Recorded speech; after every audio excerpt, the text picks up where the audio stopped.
Hello everyone, hope you're all having a great day.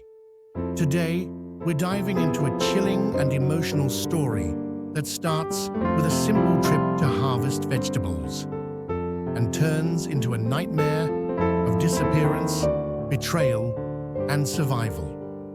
What really happened to Tien during those 20 days? She vanished without a trace. Stay with me to uncover the truth.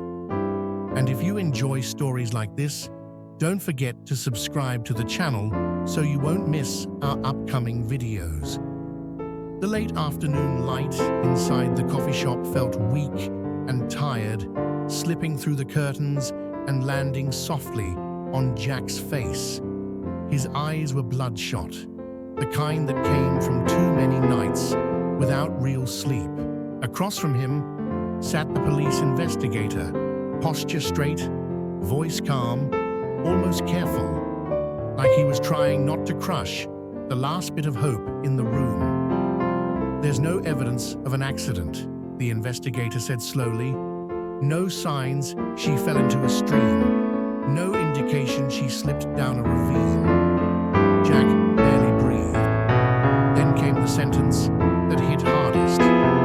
However, Tuten's former mother-in-law was seen near the harvest area shortly before she disappeared. Jack's fingers tightened around his untouched cup of coffee. It was already cold, but he didn't notice. His knuckles turned white as his memory dragged him backward to that morning. Tien had smiled gently, adjusting the basket on her arm. "I'll be back after picking vegetables," she'd said. He'd been distracted, eyes on his phone, mind full of work. He'd nodded. That was it. Now, the regret surged up, thick and suffocating, like water rising from underground with nowhere to escape. "If I had gone with her," Jack muttered, his voice breaking despite his effort to stay composed, "maybe none of this would have happened." The investigator leaned forward slightly, urging him to stay calm, to cooperate, to share anything he knew about Tuten's ex-husband's family, especially Mrs. Tui. Jack nodded, answering mechanically, but his thoughts were elsewhere. In his mind, he saw Tuten standing alone in the field, the sun high above her, and the shadow of Mrs. Tui creeping closer. Cold, calculated. The cafe suddenly felt smaller. Every sound stood out. The clink of a spoon, the hiss of the coffee machine, each one ticking like a countdown. Jack promised to provide every detail he could, but deep down, fear gnawed at him relentlessly. Tuten hadn't just disappeared. Someone had taken her, hurt her. When the investigator finally stood up and left, Jack stayed where he was. He stared out the window, watching the sunlight fade into something dull and uncertain. How much hope was left? The empty chair across from him felt heavier than if someone were sitting there, silently mocking his helplessness. Eventually, Jack stepped outside. The air felt different, thicker somehow. Mrs. Tui's name echoed in his head. The woman Tuten had warned him about more than once. Always scheming, always hungry for money. Should he confront her? The thought tempted him, but fear pulled him back. One wrong move could make everything worse. The road leading back toward the farm felt unfamiliar, like he was walking through someone else's life. Each step carried weight, and then suddenly, everything stopped. In the middle of the crowded market, Jack saw a figure limping through the chaos. Messy hair, thin frame. His heart skipped. "Tuten!" he shouted. She turned. Their eyes met for a split second, long enough for his heart to shatter and explode at the same time. She was alive, but instead of running toward him, she panicked and ran away. Jack pushed through the crowd, calling her name again and again. People complained. Someone cursed. He heard none of it. All he saw was her disappearing form. Behind him, not far away, a strange man fumbled with his phone, his voice shaking. "How did you screw this up?"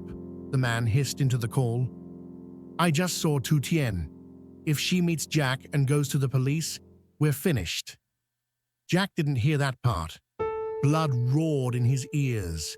His legs burned as he chased her, hope and terror twisting together in his chest. She turned a corner and vanished. Jack stopped in the middle of the market, gasping for breath. His hands shook as he pulled out his phone, unsure who to call, unsure what to do. Hope had flashed before him like lightning, then disappeared just as fast, swallowed by darker questions. Who was following her?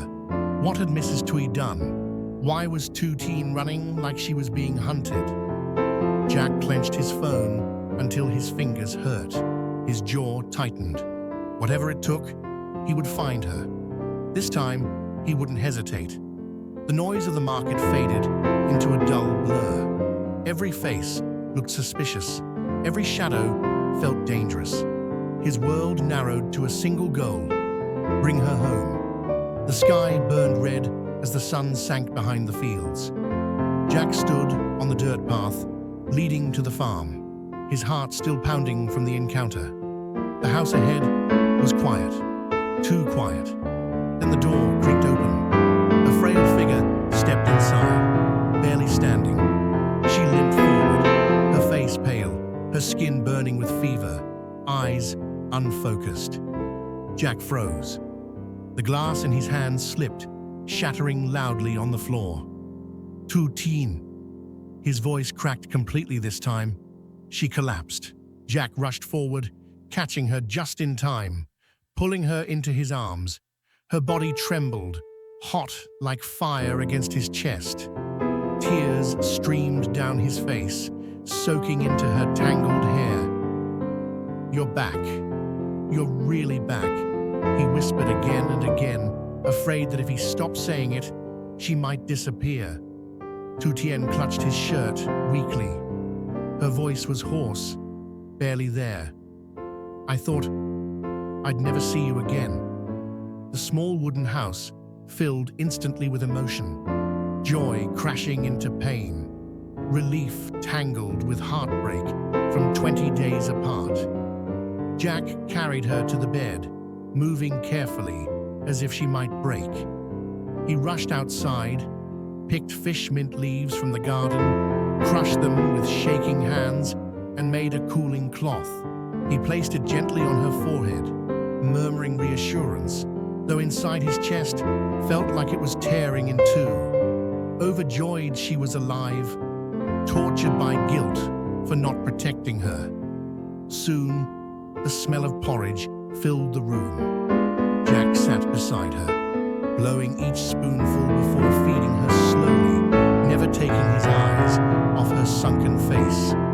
Every breath she took was proof of her strength and a reminder of what she'd endured alone.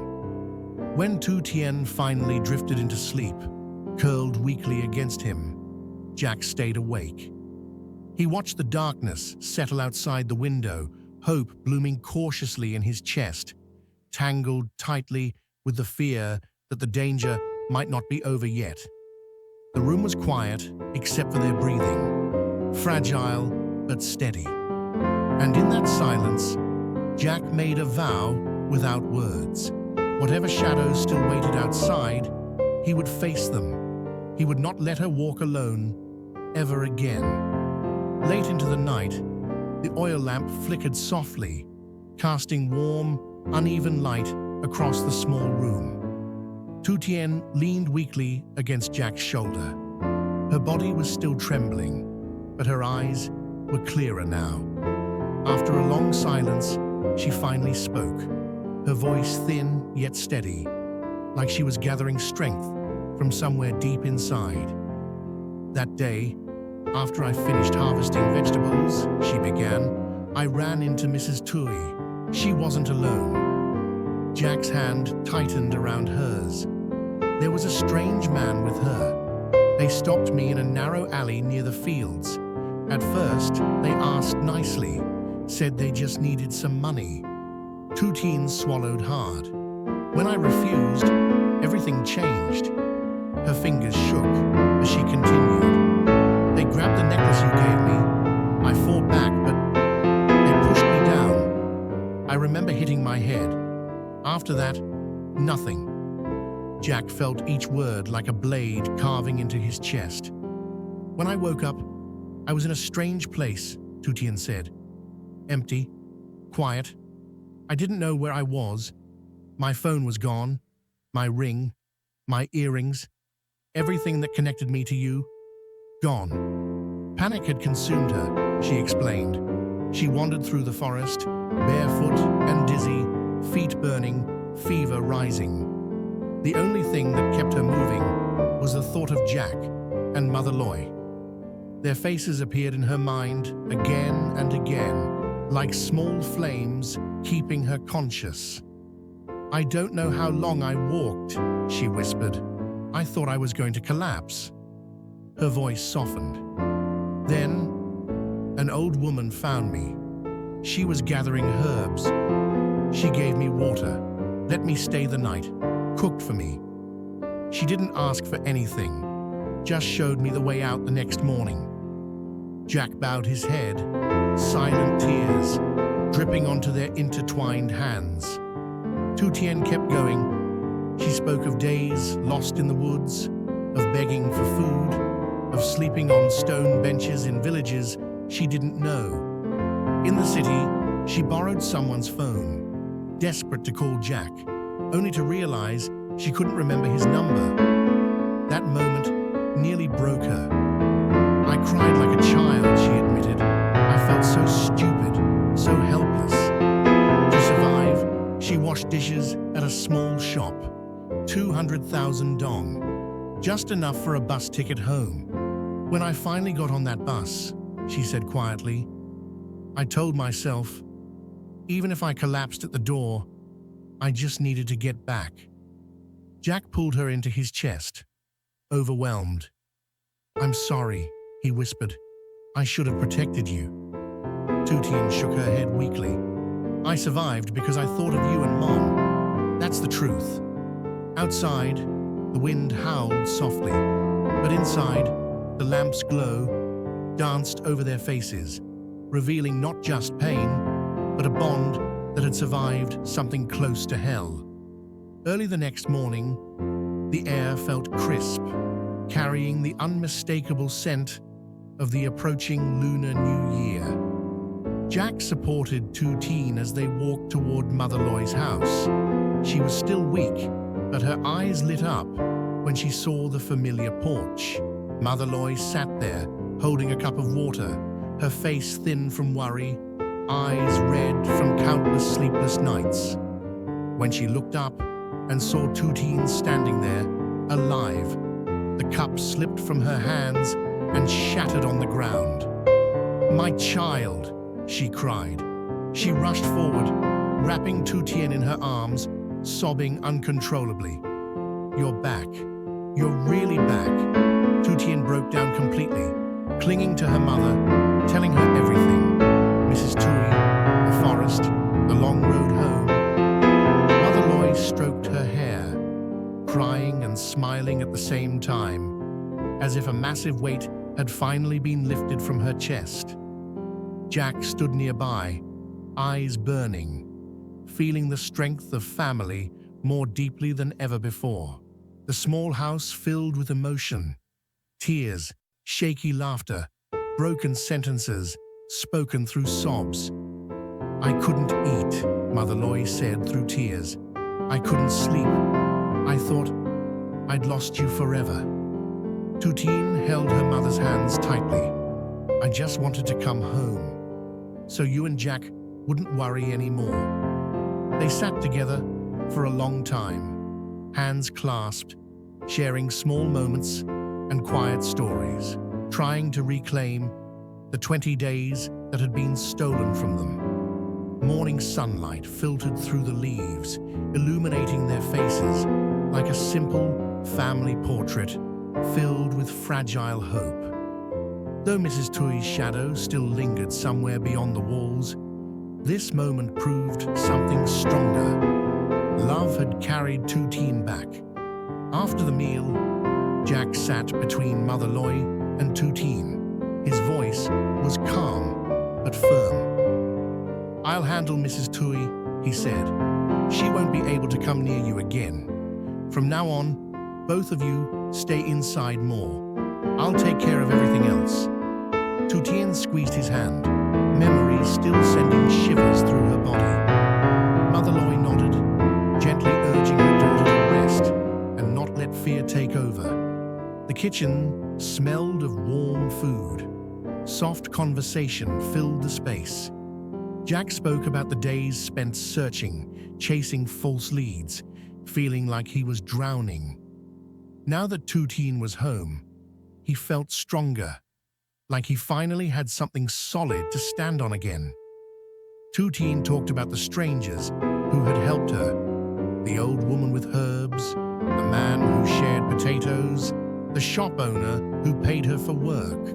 "One day," she said softly, "I want to help people the way they helped me." Outside, a thin crescent moon climbed into the sky, signaling the coming Lunar New Year. Though danger still lingered, Jack's promise wrapped around the house like a steady flame. He pulled Tuten close. "We won't be apart again." Late at night, the house grew quiet. Wind slipped through the cracks in the door. Tuten slept beside Mother Loy, her breathing finally steady. Jack sat alone on the porch, staring up at the stars, his thoughts tangled. He thought about the forest, the city, the kindness of strangers, and the darkness that still wore Mrs. Tui's face. But when he turned back inside and saw Tuten and Mother Loy sleeping peacefully, a faint smile touched his lips. Tomorrow, he would act. He would call friends, find solutions, protect his family. Tuten stirred and called his name softly. Jack lay down beside her, pulling her close. "I'm not dreaming, right?" she whispered. "No," he replied, holding her tight. "I'm here, always."